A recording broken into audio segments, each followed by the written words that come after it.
It's a special edition of Michigan Podcast. We are going to go conference by conference, picking the win total over-unders for every major college football team next. But there's going to be one team that's going to play solely as a team. No man is more important than the team. No coach is more important than the team.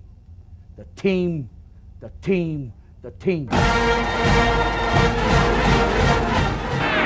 deep for Anthony Clark. Waits for it, hit, caught! This is no time for that. In the pocket and a sack. Tim Jamison. Brady gets terrific. Throws it, and a touchdown, Knight again. Schultz just before Brazil got him, and a leaping interception by Woodson. Harbaugh back to throw over the middle, caught by Collier at the 5 on his feet, touchdown Michigan. On its way. It's good. He's 5'7", 179 pounds, a junior at Michigan. But Jamie Morris packs a wallop, and he delivers for Bo Schembechler. And here's your first play. Pressure coming, sack. It is Glenn Steele, number 81, who fought his way through the traffic. Option. And Robinson calls his own number, and he's going to score. Oh, an easy touchdown for Robinson and Michigan.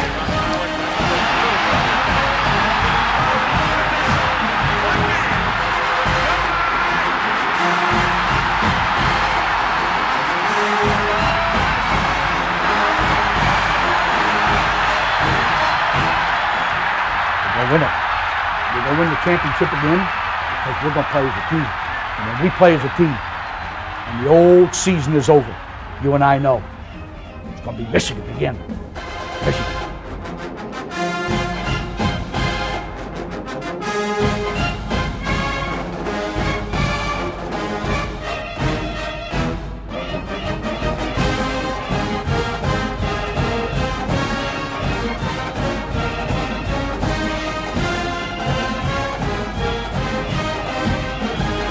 Go Blue, I'm Steve Deace, and again, welcome to a special edition of Michigan Podcast. You know, we're in a bit of a lull here with fall camps just starting up.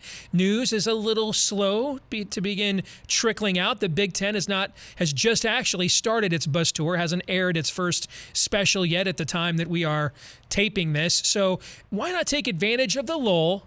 And let's go through every major conference and every major college football team and give you my win total over-unders for every single squad, including my best bets in every single league. Now, this is a bit of a Herculean task that not even I, with my prodigious effort and ability to continue to talking without saying anything, could possibly pull off on just my own. Therefore, we bring in our good friend, who himself is a college football idiot savant, has a phenomenal channel here on YouTube, the voice of college football, maybe the one and only reasonable bucknut, Mark Rogers. Good to see you, my friend. How is you?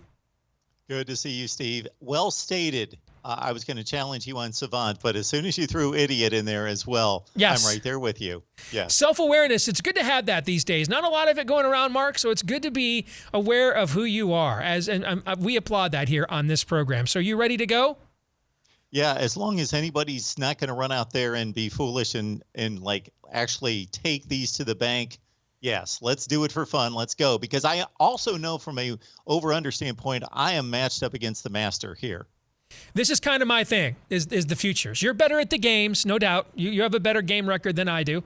But the future betting and the trend forecasting is what I tend to be better at. But we'll see. I probably just jinxed it right now.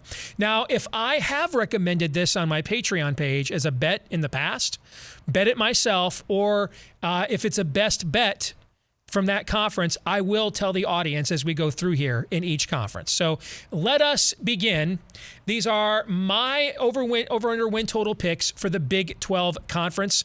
I'm going to go with Oklahoma over 11. I just think 12-0 is more likely than 10-2. Yes, they tend to have that one game every year, but I just don't see them having two with as loaded as this team is. I know they lost 2 games last year, but I think a lot of that was getting Spencer Rattler acclimated to the starting quarterback spot. I'm going to go Iowa State over 9.5. Now, as maybe the only Michigan fan Iowa State homer in all of America, I'm a little skittish on this one because I think 9-3 is very possible. And you're also giving a program that has never won 10 games in a regular season in its history a historic high of a win total here. But the Cyclones are bringing absolutely everybody back. And they're, I don't think they're going to be a team that will be fixated on hype. They did that last year, remember, against Louisiana and paid for it. I think they learned their lesson. And these guys all came back this year because they intended to make another title run. I'm going to go Texas under 8. I don't understand all the Steve Sarkisian love whatsoever. Their best player, looks like it's Bijan Robinson, a running back that they didn't use enough last year. I don't know why we're making a big deal about what Casey Thompson did in the bowl game against a Colorado team that was pretty depleted and overrated anyway. Defensively, they've lost quite a bit. I mean, who's their big weapon on the outside? I mean, I look at Iowa State. I could make the case they have the best player in the Big 12 at every single position group. I mean, I wouldn't pick Brock Purdy over Spencer Rattler, but Brock Purdy was the all Big 12 quarterback last year, not Spencer Rattler. But with Texas, I just think there's a lot of questions there, and I just don't think Steve Sarkisian is an upgrade over Tom Herman, frankly. I'm going to take TCU over 7.5. I think Max Duggan is going to have a surprise season for them. I think you're going to see a breakout also with former 5-star tailback Zachary Evans, and they're going to play defense there. So I'm going to go TCU over 7.5.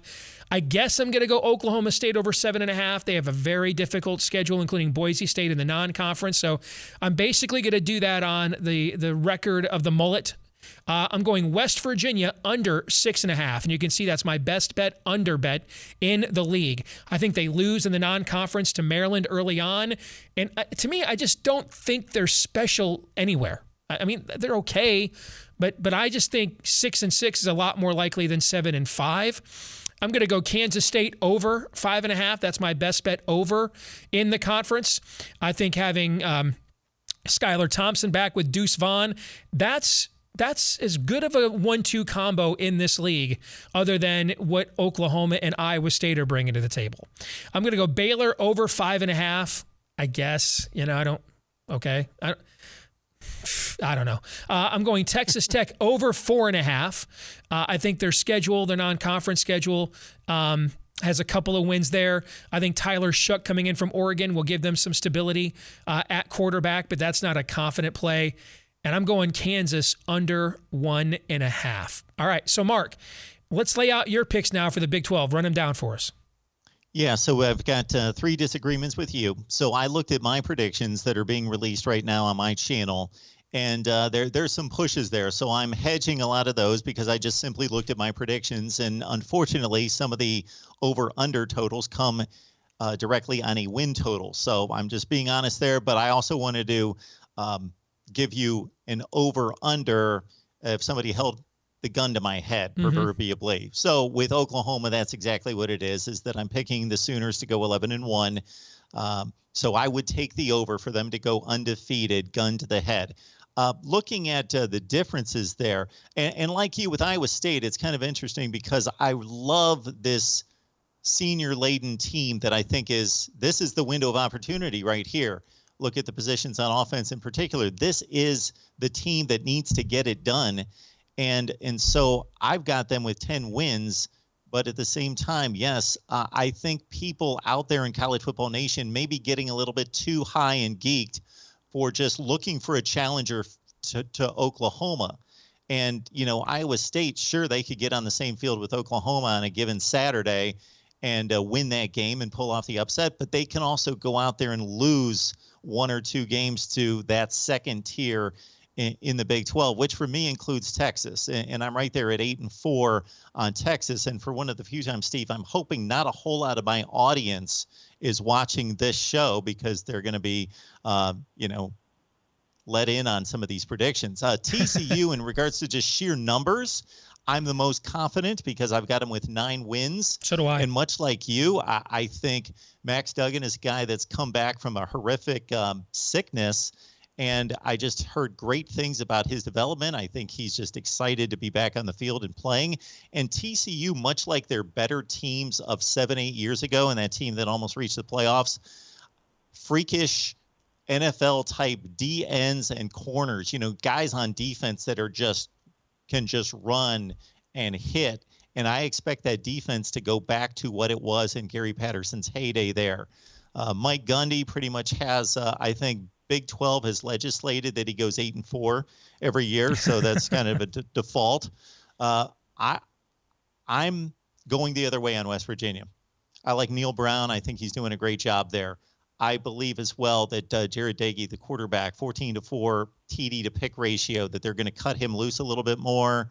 I believe we discussed Letty Brown last week. I just, in looking at West Virginia's schedule, they've got two very make or break in terms of this win total non-conference games against Maryland and Virginia Tech. You talk about toss-up games. Yeah, that's gonna make that number right there most likely.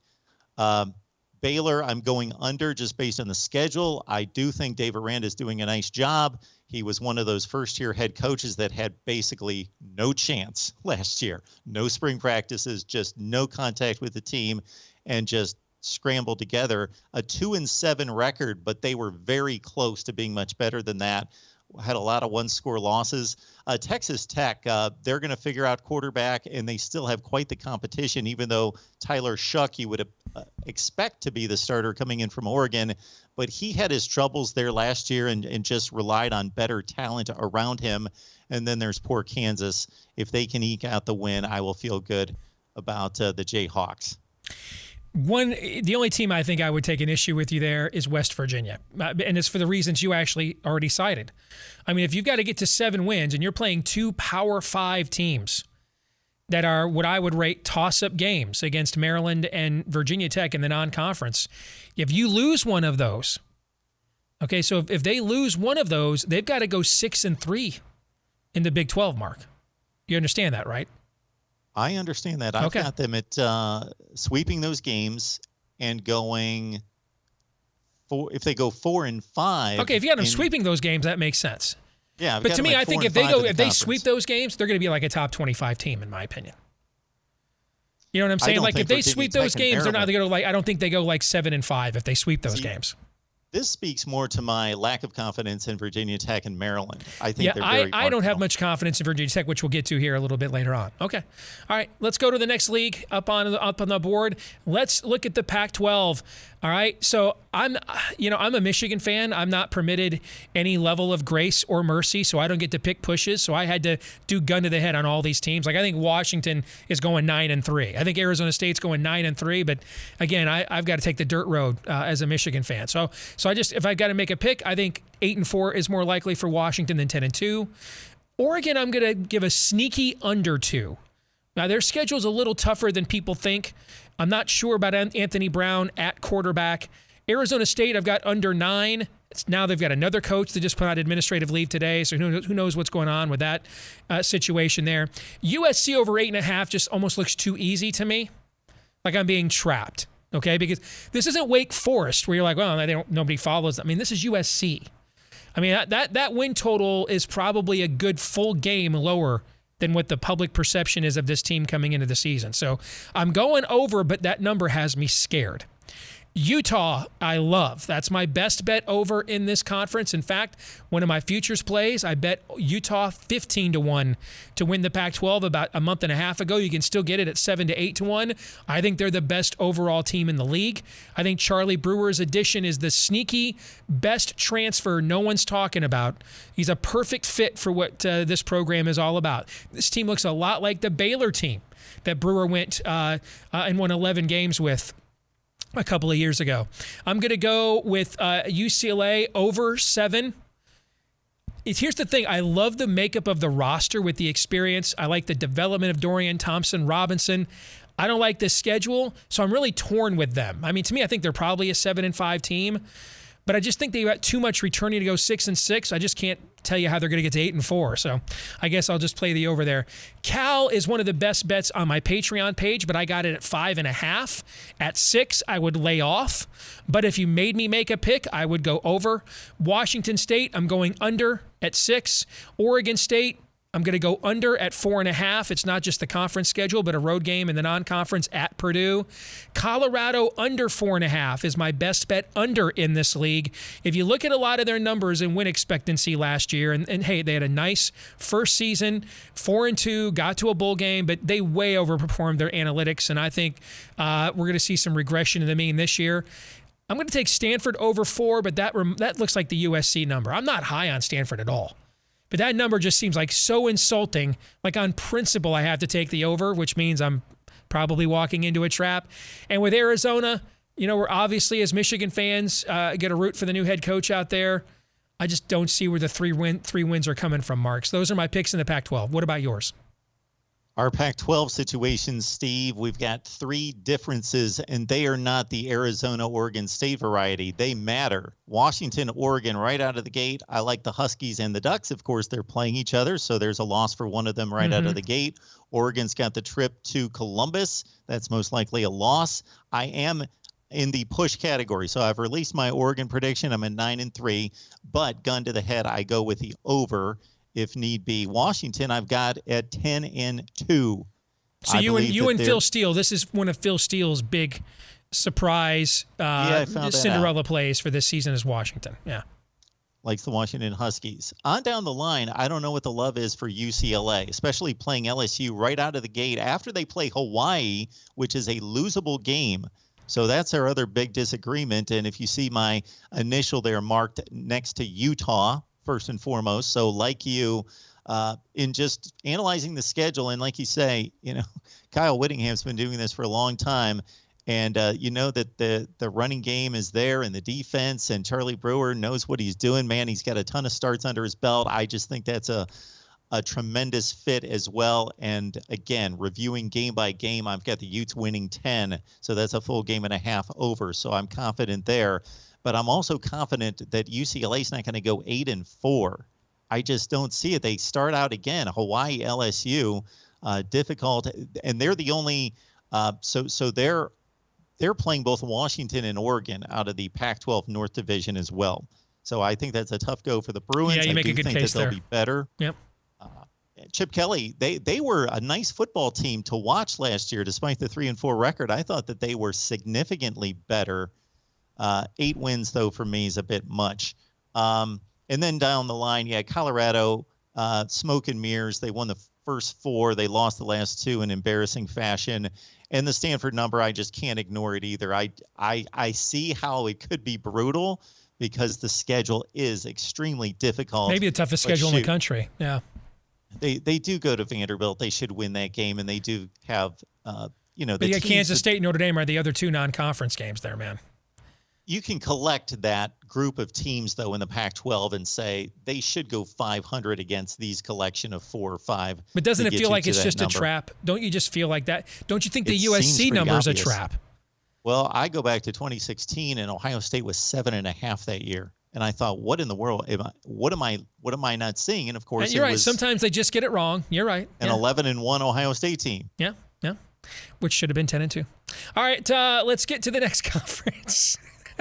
All right, let's get to the SEC, where it just means more, at least 2 teams more here in a couple of years. All right, I'm going to go Alabama under 11.5. Nick Saban hasn't has got 5 national championships, but he has not gone undefeated there 5 times. I'm going to go Georgia over 10.5. In fact, I almost made this bet myself because I think the first game of the year is going to tell me whether I win the bet or not against Clemson, right? So, but I think they're going to beat Clemson actually the first week of the year. So I got Georgia over 10.5. In fact, I think Georgia's going undefeated in the regular season. I'm going to go Texas A&M under 9.5. A quick little note here, Kenny White, who is a very successful college football handicapper, by the way, for the handicapping nerds. If that's not a name you don't know, you should know that name. I listened to his podcast recently, and he put up $5,000 against anybody that would challenge him that A&M will not even finish the season among the top 30 teams in the country. So there you go. But I tend to not bet overs, as I said to you before, Mark, on teams that have question marks at quarterback.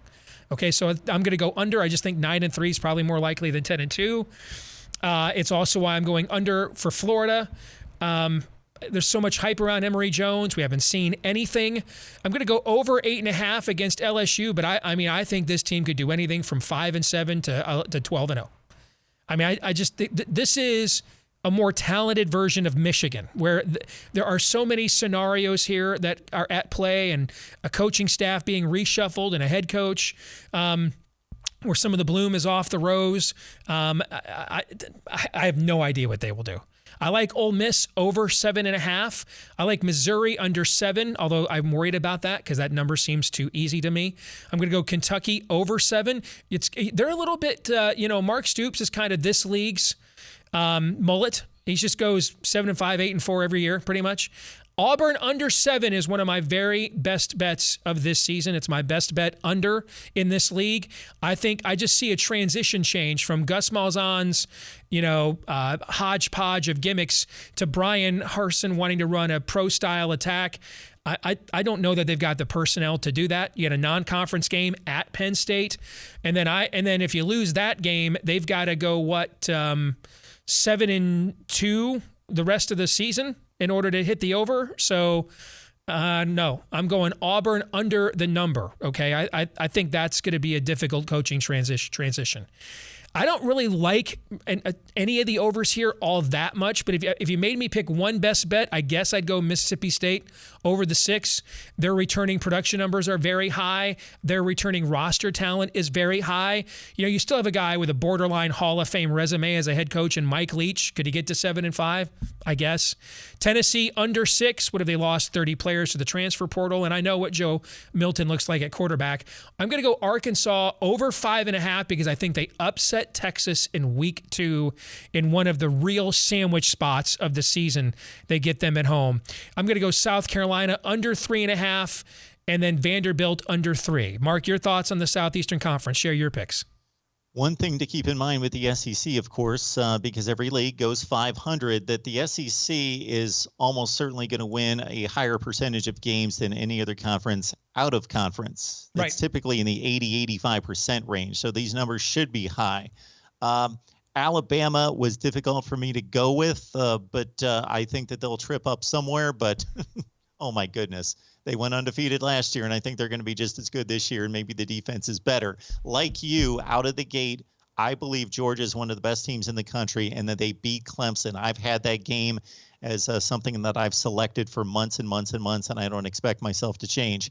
I am going with the herd on this one with Texas A&M, but you make a compelling argument, not because of your buddy Kenny, because I would love to track him down and bet that top 30. Top 30. I don't even know how he determines the top 30. That would be my first question. How are we going to determine outside the top 25 if they made the top 30? But it's not tough to convince me that they're going to trip up against outside of the real heavyweights. LSU, Ole Miss, they could lose those games. Yeah, it could be 9-3 very easily. It's the most difficult league. Florida has a difficult schedule as they draw, of course, LSU outside the division. And Alabama. Yes. Yeah. I knew there was somebody else there that I was missing. Mizzou, I'm going to go over. I do pick them to go 7-5 this season. They've got an interesting trip to Boston College. And what's the trend that I'm seeing, and it's probably similar to most years, is that we've got these mid-tier teams in these conferences playing other mid-tier teams.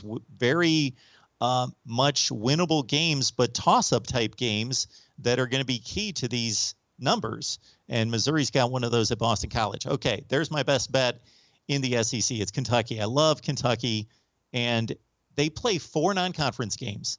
One's against Louisville, who they have throttled the last 2 years, and I believe continue to be just a much more sound football team than Louisville. I'd be surprised if they lost to Louisville. Their other games are against MAC teams and Sun Belt teams. So they should go 4-0 outside the league. And if they can't go 3-5, then I think Kentucky's an easy play to go over 7. I was seeing that number, and I think we had the conversation months ago that they were at 6.5, and that's when I really loved that play at that point. Like you, I think Auburn, of course, they have talent there, top 15 talent, but the transition coupled with the schedule is just pretty brutal. And as we go down the line, I do think South Carolina, because of the non-conference games, although they do play Clemson, of course, to finish it off, is going to push them to the 4-8 level right there. So that's how I see the SEC. I think we've got 3 disagreements, although one's a push. Yeah, I don't, even where we disagree, I don't have a strong feeling one way or the other. And you raise an excellent point about inflated win totals in there with the 4 non-conference games, and they have that week where they play all the scrubs. That's why I noted Auburn playing at Penn State. I think that that's a unique thing in that league this year, as is LSU at UCLA, but I think Auburn is playing the tougher game, and that's why I've got them with an under. Let's go to one more league here before the break. Let's go to the ACC. I got Clemson under 11.5, and I think you win that bet week 1 when they lose to Georgia. I'm going to take North Carolina under 10, and, I mean, we're talking about a team that hasn't won 10 games in the regular season since Mac Brown coached there originally. So, I mean, that's a huge win total for them, which makes me think I'm getting suckered. See, the fact USC is only at 8.5 and North Carolina is at 10, all right, it just makes me think that Vegas really, really likes this team. I'm going to go Miami under 9.5 because I think 9-3 is more likely than 10-2 with a road game at North Carolina. Look at Pittsburgh's schedule. To me, I think they've got like 5 wins minimum. Just if they show up and Kenny Pickett can avoid tuberculosis, okay? I mean, just showing up, they've got, I think, 5 wins minimum on that schedule. So can I just get 3 more? I think I can. So I'm going with Pittsburgh over 7. I'm going to go with BC over 7 because I give them a slight nod at home to win that game against Missouri, but wouldn't shock me at all if the SEC team has the superior talent. Virginia Tech under 7 is one of my best bets this year. I think this is a team, when you look at their schedule and you start off, you've got North Carolina right away. You've got West Virginia and later on. Get off to a couple of slow start, a couple of losses here, and everything's circulating around the head coach. You look at what's gone. Their recruiting has fallen off a cliff. It just kind of looks like Justin Fuentes is dead man walking there. NC State over is my best bet over in this league. When you look at their returning talent, this is an 8 or 9 win team. Now, the schedule is really difficult, including a non-conference game at Mississippi State, but I just need him to get to 7-5, okay? So this was a top 25 team last year. I think if this was another more well-known program in this league that returned this many guys off a top 25 team, the win total would probably be 7.5. So I'm going to take the value here and go over with the Wolfpack. I think 6-6 is more likely than 7-5 for Wake Forest, looking at their schedule. Louisville's win total looks way inflated to me, which makes me think that's a trap. But, I mean, that's a way under for me. I mean, I think that team may not win 5 games.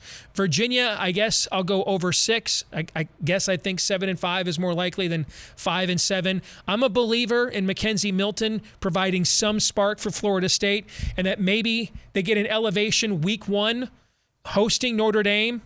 And the death of Bobby Bowden and what that means, because I'm not as high on Notre Dame this year, as you'll see later on. Georgia Tech, I'll go under. Duke, I guess I'll go over, but I'm not really confident about it. Syracuse, I guess I go over, but again, I'm not really confident about it.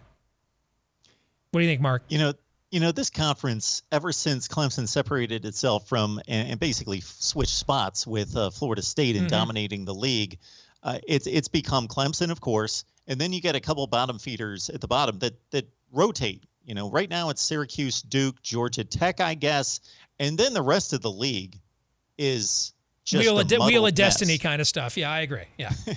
Now, the way North Carolina is recruiting, they might have the number 1 pick in the draft. That it seems like they're creating a second tier, maybe. Fair? Yes. Okay. And possibly Miami. And possibly Miami appear to be that second tier. Or healthy Derek King Miami. Yes. Yeah. You got a glut of 5-7 to 7-5 teams. And I agree. So you got to just play percentages here.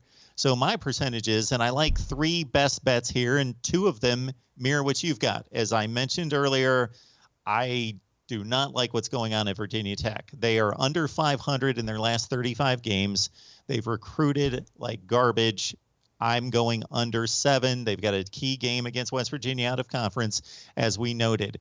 Boston College, I think, may be the second best team in that division. I really like Jeff Hafley, Phil Jurkovic at quarterback. They have more weapons than they typically have on offense. I just think they've got something going there at Boston College. I like what they're doing. And again, they host Missouri, which could be key that they've got that game at home against their one big non-conference opponent. NC State, they don't play anybody out of conference. I think they're a good bet right there as well. I've got them at 8-4. So anybody that I had a full game and a half, I considered, okay, should I make this a best bet? And for NC State, it was my 8-4 right there. Similarly, I didn't go with a best bet, but Louisville, I've got at 5-7. So a full game and a half under that 6.5 mark right there. Florida State, I am not extremely confident in this, but this is one in which we do differ in the league, which I believe is just the one time in the ACC. I just think their schedule is brutal. They have 5 games that they should lose, that they're going to be a significant underdog as we stand right here in the first week of August. Are you counting Notre Dame as the opener with Notre Dame? One of those? Notre Dame. Yeah. So that's 5 yep. right out of the gate, and I just think that they lose 2 other games in there amongst the Wake Forests of the world in the ACC. I'm just going to say this. If I'm Notre Dame, yep, I don't want any part of going down to Tallahassee to open the season when they honor Bobby Bowden in a full stadium and Mackenzie Milton, one of the best quarterbacks in the country. Even if he's at 75, 80%, he's still now a top 30 quarterback in the country. That's a better quarterback than Florida State's had since Jameis Winston. But he's been waiting 2 years to play. You honor Bobby Bowden, all that energy in the stadium. If I'm Notre Dame and I'm breaking in a new quarterback myself, I don't want any part of that energy, man. None. See, Steve, anytime somebody brings up a narrative like that, it all sounds good, and you might be right. But I've never seen any kind of metric given to that. Like, it's when people bring up trap games, and I'm like, I understand the concept of a trap game. You don't have to define it. Just nobody's given it any kind of statistical parameter to say, here are the numbers. It's just this theory out there that people buy into that I need to see evidence of statistically. Okay. All right, we'll take a quick break. We'll come back. Let's get into the Big Ten and Notre Dame in a moment. I want to say thank you to the hundreds of you that support us each month on our Patreon page at patreon.com/Michigan Podcast. That's patreon.com/Michigan Podcast. If you are not currently supporting us, now is the time. With football season just around the corner, we put a lot of exclusive handicapping information up there. For example, my 2021 college football future bets, the bets I myself have made with my own money. You'll see those posted there for our subscribers. We post daily MLB handicapping picks as well. We're hitting about 61% of those so far this season. We will have some NFL futures bets that I have also placed that I'll be recommending. Those will be placed pretty soon here as well on our Patreon page. So with the most wonderful time of the year just about here, please support us at patreon.com/Michigan Podcast. It's the best $5 you're ever going to spend a month. Patreon.com/Michigan Podcast.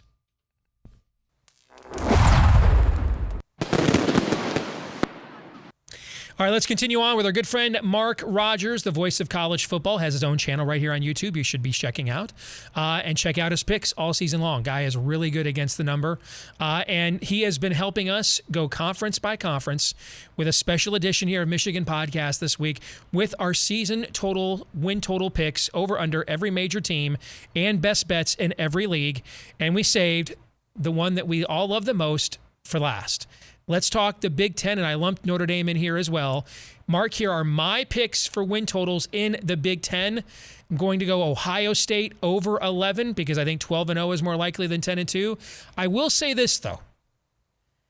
I don't think the Quinn Ewers edition is good for this year's team. I don't. I think you've got a way too crowded quarterback room in there, man, and I will be fascinated to see how they operate that, okay? Wisconsin, especially when a guy says, I'm coming early to get paid for NIL. You know, that NIL money don't look so great, man, when you're buried on the depth chart wearing a red jersey, taking notes, nearly as much as when you're playing. All right, so I am going to be fascinated to see how that plays out. Kyle McCord was like a top 5 quarterback in the country in this class. And he's like, man, I'm going to be playing at Penn State, I guess, next year. I just, C.J. Stroud's looking over his shoulder. First overthrown ball against Oregon. Am I out? I mean, I don't know. I will be fascinated to see.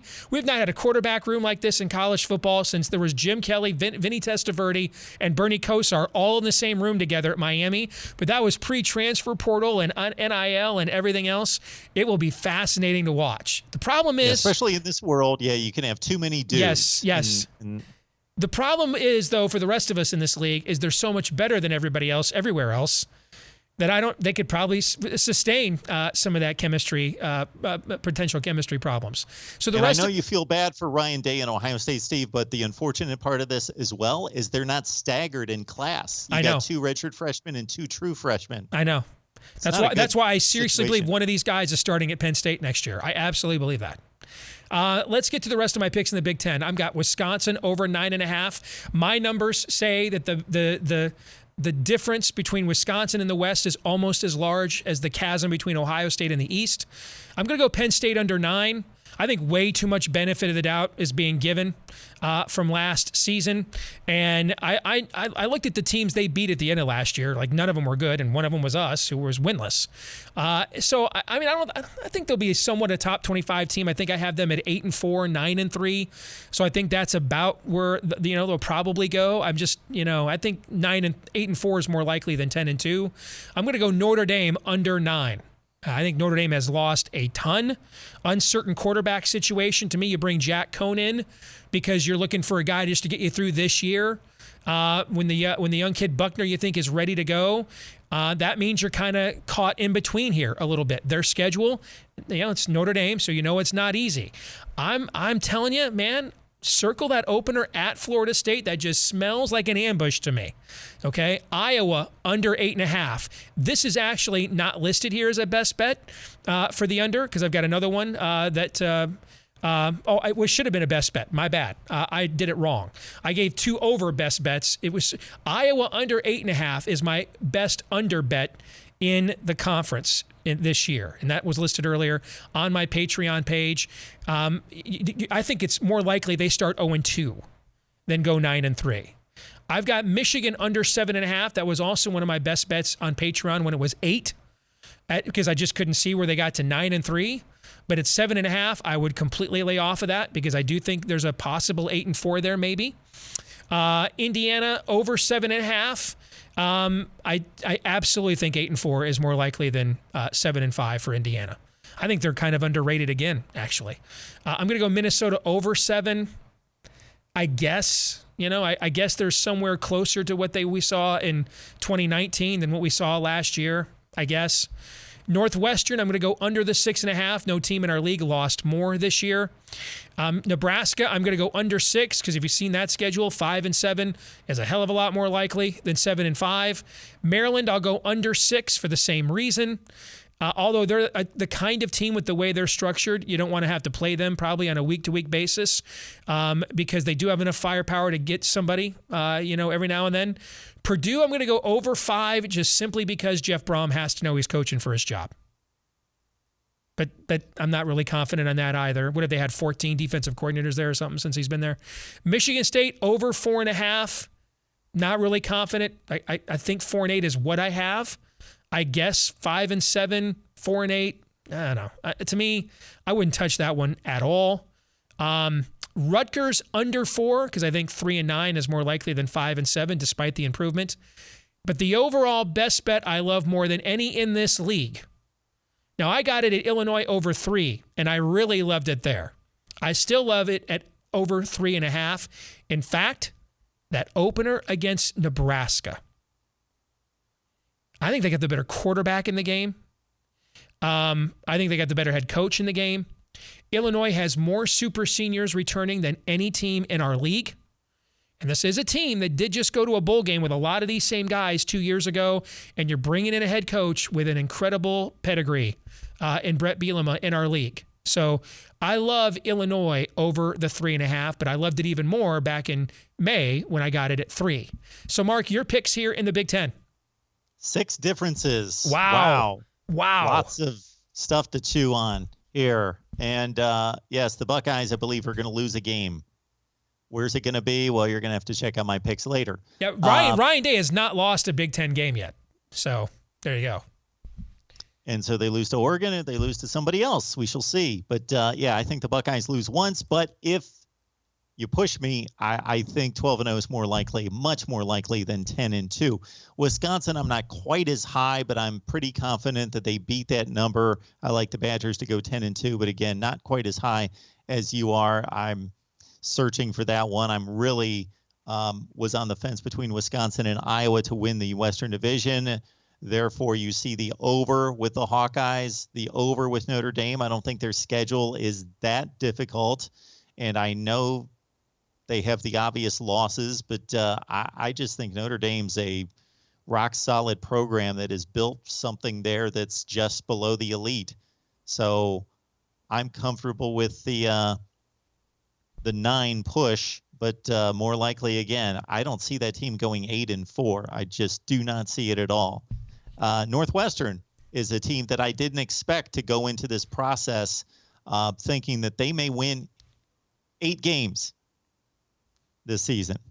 I just like what Pat Fitzgerald's doing there, and I like Northwestern coming back and being strong with Ryan Helinski at quarterback. Nebraska, yes, the schedule's overwhelming for them. Once they get down the stretch, they are going to have to lock up a lot of wins early. They come down the stretch. It's one of the toughest stretches in college football. Maryland's one of the more intriguing teams in the Big Ten for me because they could be extremely explosive on offense, and they've recruited well on defense. It just hasn't been put together, and I don't have any confidence to date in Mike Loxley. I think he is one of the worst head coaches in the Power 5. Michigan State, I think, has its struggles ahead of it. The quarterback situation is a bit of a mess and still being worked out. Rutgers, I believe in Greg Schiano, but yeah, I'm right on the fence with them, but I'm going with the over. And you make a great case for Illinois, but as I just add up the games, game by game, I'm not coming up with 4. Basically, you've got Nebraska and Michigan firing their head coaches when you look at your picks. I do. I've got the Wolverines at 7-5. I've got the Huskers at 6-6.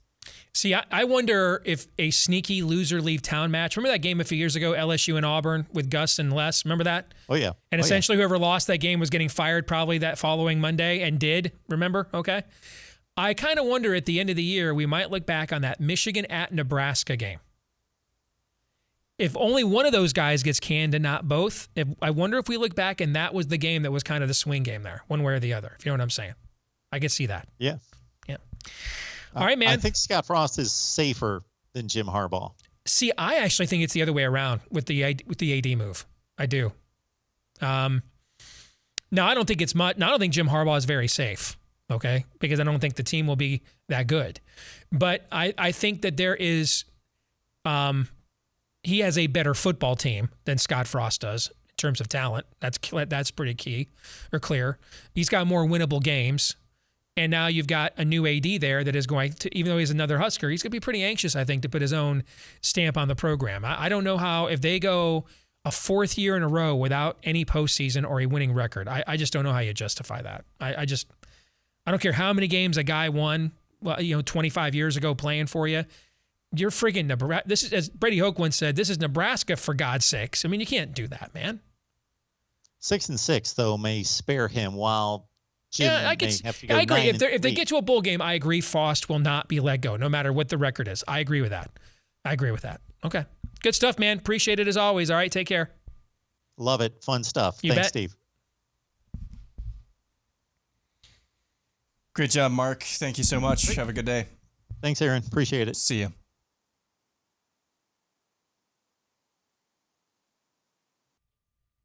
Want to say thank you to the hundreds of you that support us each month on our Patreon page at patreon.com/Michigan Podcast. That's patreon.com/Michigan Podcast. If you are not currently supporting us, now is the time. With football season just around the corner, we put a lot of exclusive handicapping information up there. For example, my 2021 college football future bets, the bets I myself have made with my own money. You'll see those posted there for our subscribers. We post daily MLB handicapping picks as well. We're hitting about 61% of those so far this season. We will have some NFL futures bets that I have also placed that I'll be recommending. Those will be placed pretty soon here as well on our Patreon page. So with the most wonderful time of the year just about here, please support us at patreon.com/Michigan Podcast. It's the best $5 you're ever going to spend a month. Patreon.com/Michigan Podcast. This week's Twitter poll, we asked you how many different players will start at quarterback for Michigan this season. 56.5% of you voted 2. 28.9% of you voted 3. 14.6% of you voted 1. I am on the record. I think all 3, Bowman, McCarthy, and Matt McNamara, will end up starting a game this year. I hope I'm wrong about that, but that's already one of the predictions that I made. Let's get to our feedback of the week, and this comes from Aaron Bryant, who says, I've come to this conclusion. By the time the game clock reads quadruple zeros after the Washington Maze out, we'll all know if Harbaugh will be our coach in 2022. Let me caution on that. So in 2016, Brian Kelly had a disastrous season at Notre Dame. They went 4-8. A lot of talk that maybe his program had petered out as well. He did what Harbaugh is attempting to do now, which rarely works, but he's one of the cases where it did work. He revamped everything, revamped the whole coaching staff, the recruiting support staff, everything. And then the next year, they had an early season home game under the lights there in South Bend against Georgia. And a lot of people thought that this was a game that was kind of a must-win game for Brian Kelly and Notre Dame. Notre Dame played well that night, but still lost to Georgia, who went on to be one play away from winning the national championship that season. And there were a lot of people that thought, hey, I think that probably just is handwriting on the wall there for Brian Kelly. And yet, that effort showed that the team was dramatically improved. They went on and had a solid, not spectacular, but solid bounce back year. And then in 2018, made the college football playoff. I don't think Michigan's season is over if they lose that game to Washington, if they play well and there's something to build on for the rest of the season. But if they don't play well, then I clearly think guys then start thinking, here we go again. So I don't think that's a major benchmark game. Let me tell you what I think a major benchmark game is. At Wisconsin a couple of weeks later. I mean, Michigan has played the last 2 years against Wisconsin and just been emasculated. I mean, Wisconsin has removed their scrotums live on television, showed it to them and everybody else, and then placed them on the ground and stomped on them with a steel-toed boot. I mean, Wisconsin has humiliated us. I mean, even watching those games, you walk out of there and your voice gets higher, okay? So to me, that's a game where Michigan needs to show it can punch back. I think that's an early benchmark game for sure. But in the Washington game, there's still a lot of changes here. It's only week 2. I think that's a game actually Michigan's going to win. But as long as the team comes out of there thinking, hey, you know what, we didn't win, but I can see these changes are making some progress. I go back to Notre Dame in 2017 and that Georgia game and what it did for them. Now they cannot faceplant. If they do that, well then I mean Harbaugh's going to have to be an Albert Schweitzer level physician to resurrect the patient. Okay, but as long as they are competent that evening and it's a game all the way to the end, then I don't think that necessarily tells us all we need to know about the season one way or the other if they lose that way. But we'll see. And that's why they play the games. All right, that's going to do it for this week's episode of Michigan Podcast. Please don't forget, like, rate, subscribe, 5-star review, follow, whatever the case may be is on your platform of choice, whether it's YouTube, iTunes, Stitcher, Google Play. Please help us to find even more Michigan fans and gawking Ohio State Bucknuts just like you. And please also follow us on Twitter at Michigan Podcast in between episodes to keep up to date on what we think about all things maize and blue. Until the next time, I'm Steve Deace. Go Blue.